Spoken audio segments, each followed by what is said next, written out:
Almighty Allah, who is the most merciful and the most compassionate. Assalamu alaikum دلیندونکو وخت مو بخیر.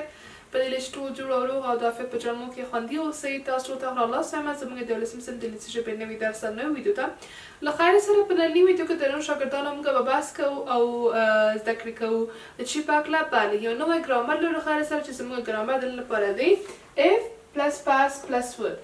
if لرو وروسته له هغې سمپل پاست استعمالیږي او would چې دا د چې ښودلو لپاره استعمالیږي. د نورو شاګردانو راځئ چې له خیر سره په دې یونټ کې دا زده کړو.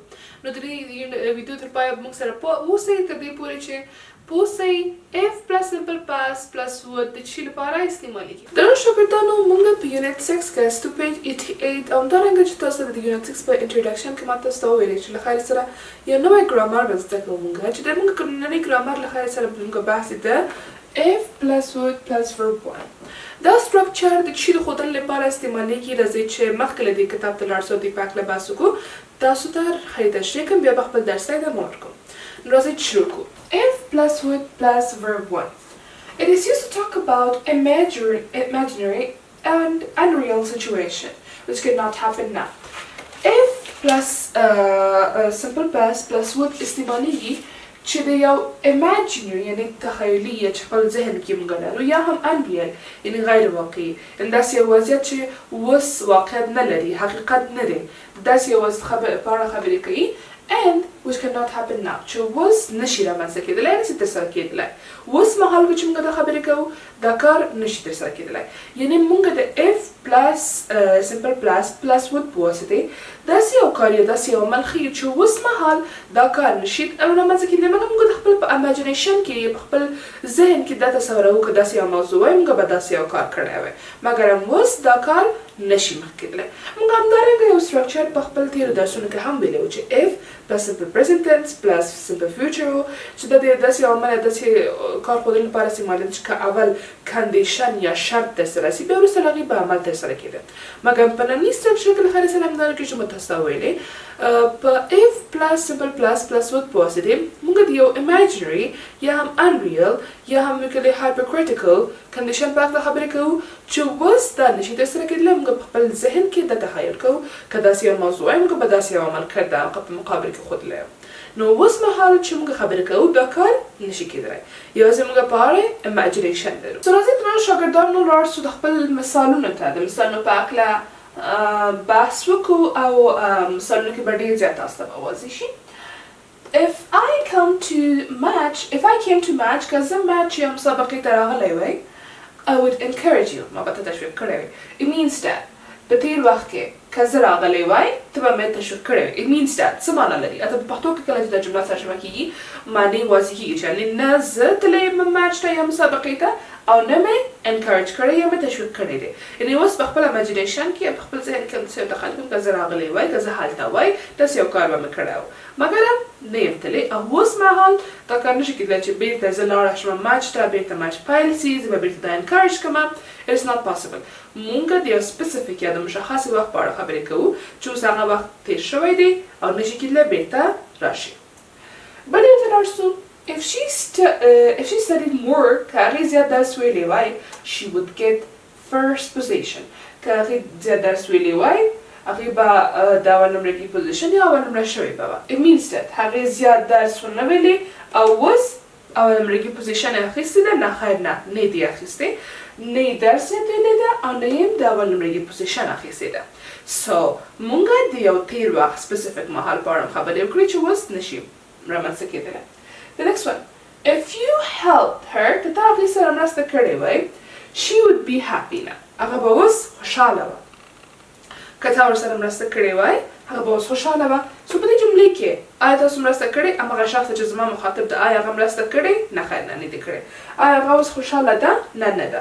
سو مونږ د if plus simple plus would په واسطې د یو واسطې د داسې یو حالت په هکله خبرې کوو چې imaginary دی اوس نشي ترسره کېدلی او مونږ د دې په هکله imagination یا hypercritical یا په خپل ذهن کې په اړه imagination کوو که داسې شوی وای داسې کار به کړی راځئ چې خپل تېر درس ته هم یو ریویو ولرم مثلا زموږ درس و if plus simple present tense plus simple future چې په دې کې مثلا موږ ویلي یو شرط که ترسره کېدلی بیا وروسته له هغې به عمل ترسره کېده همدارنګه چې ما تاسو ته تشریح کړی و.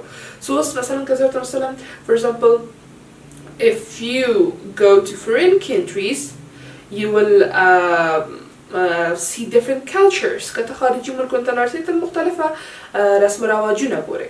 یعنی که دقا تاک ده خارج ترسرشی ده مختلفو رواجونو لیدلم کیگی. سو گردان شاگردانو چه؟ یعنی اول که شرط ترسرسی بیا به دویم عمل ترسر کیگی. دانش شاگردانو نو دا زمونگا درسو په دې برخه کې راځي چې لاړ سو پیج 88 ته د خپل په کتاب کې او دې موضوع په اړه په خپل کتاب کې هم بحث وکړو. تاسو پیج 88 انداز په خپل سکرین کې لیدلای شئ. if plus past plus would. If لوستل هغه simple past tense plus would. Do you remember this from lesson 4? Lesson 4 کې دا درس مو پیلېږي. if I drew my glasses against the wall کما د خپل عینه کې په دیواله وهلې وای they would break هغوی ماتېدلې. The next one, note this special form with I. دا شکل چې له I سره استعمالېږي هم ځان سره وای نوٹ کړئ. If I were you که زه ته وای I would study more. ما به زیات درس ویلی وای.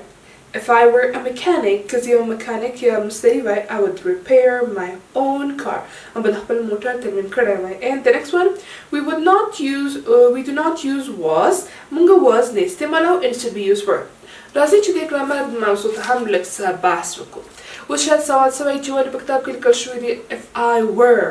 نور شاګردانو په دې سټرکچر کې چې زموږ نننی درس if plus simple plus would تاسو کله چې غواړئ د I په اړه خبرې وکړئ د خپل ځان په اړه خبرې وکړئ بیا تاسو پوهیږئ تل په شان چې د I لپاره د past time to be verb was دی مګر هم په دې سټرکچر کې په دې کنډیشنل کاز کې تاسو was نه استعمالوئ په ځای were استعمالوئ. For example, if I were sick I would stay at home. که زه مریضه وای زه به په کور کې پاتې کېدلی. Or for example, if I were a teacher, I would teach my students nicely. که زه استاده وایم به خپل شاګردانو ته په سمه توګه یا په ښکلې توګه درس راکړی وای. If I were, okay? So here, دلته if I was نه وایم ځکه چې بیا پس له هغه په past tense استعمالېږي was استعمالېږي همدا قانون چې په یاد لرئ کله چې خبرې کوئ was نه وایئ. If I were, this is the way for it. The teacher will ask you questions like this one. So تاسو نه شاید د سوال پوښتنې وکړي. What do you do if you had a car? تاسو بس کوم موټر درلودلی. You can answer like this. تاسو د څه موټر کولای شئ. If I had a car, کوم موټر درلودلی I would drive to my school. ما به موټر ته مکتب پورې چلاوم. If بیا زمونږ سبجکټونه دي subject pronouns دي I, he, she, you, we, they. دریم چې دویم فارم یعنی د verb دویم شکل دی. and my د I لپاره possessive adjective my, his د he لپاره her د she لپاره your د you لپاره our زمونږ and their د هغوی. glasses against the wall they would break. So درنو شاګردانو بله دا زمونږ ډېر یو ښه او په زړه پورې درس و.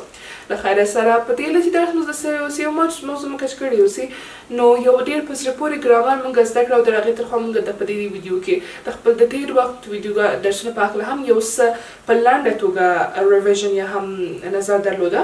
نو په دې هیله چې درس باندې پوه شوي اوسئ او موضوع مو کش کړی اوسي. تر راتلونکي درس پورې چې له خیره سره یو بله موضوع لرو او یو نوی درس به وي تاسو ټول لوی او پاک او بخښونکي زه خدای ته سپارم. Have a nice time and goodbye.